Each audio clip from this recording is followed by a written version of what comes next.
میں ایک واقعہ آپ کو سناتا جاؤں اور ایک جملہ اگر میں آپ کو بتاؤں پھر شاید وہ بریک کی طرف جا رہی ہے. صرف ایک مختصر سا واقعہ ہے کہ نواز شریف صاحب 2013 میں جب پرائم منسٹر بنے تو اس کے بعد وہ اسحاق ڈار صاحب کو لے کے ترکی سے جو ہے وہ ان کے بادشاہ سلامت سے ملنے گئے. تو وہاں پر جب پرائم منسٹر صاحب سے ملاقات ہوئی تو وہ کھانے کے ٹیبل پر بیٹھے تو اسحاق ڈار صاحب سے پوچھا کہ کیا یہ بات درست ہے کہ آپ کے بیٹے پاکستان میں کاروبار نہیں کرتے؟ تو اس پر انہوں نے کہا ہاں یہ بات درست ہے، رائٹ. انہوں نے پوچھا کہ وائی، کیوں ایسا کیوں ہے؟ تو انہوں نے کہا کہ کیونکہ جہاں پر میں نے ایک تو انہوں نے کہا کہ میں نے ان کو آزادی دی ہے جہاں وہ مرضی بزنس کر لیں، اور پھر دوسرا انہوں نے یہ بات کہی کہ اور یہ خود جو ہے ڈار صاحب نے کہیں پہ سنائی ہے اور پھر انہوں نے اس کی تصدیق بھی کی. انہوں نے کہا یہ بات ایسے ہی. انہوں نے کہا دوسرا کیونکہ جہاں پر میں خود ہمارے جو ہے وہ رشتہ دار وہاں پر حکمران ہوں تو وہ پھر لوگ کہیں گے شاید ان کو oblige کرتے ہیں. یعنی ان کی یہ لاجک تھی. آپ اس کے سمجھ ہے اس کے پیچھے پس پردہ کیا کہانی تھی.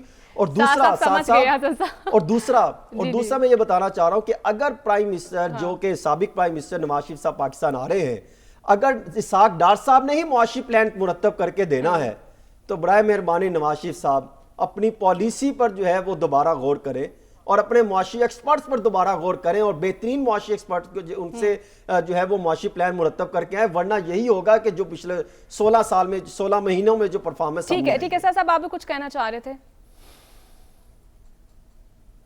جی میں یہ گزارش کر رہا تھا کہ بہت سی چیزوں کے اوپر اس ملک میں بڑی سیریس بحث ہونی چاہیے. ہمیں اس بات کے بارے میں فکر کرنی چاہیے کہ ہماری معیشت کیسے ٹھیک ہوگی.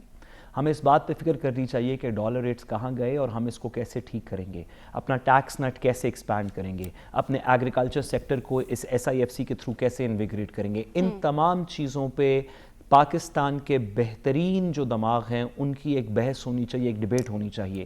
جو ایک چیز اس ملک میں اب بالکل وقت نہیں رکھتی، جس کا اس ملک میں کسی شخص کو اس سے کوئی فرق نہیں پڑتا، وہ یہ بات ہے کہ اسحاق ڈار صاحب کیا سوچ رہے ہیں.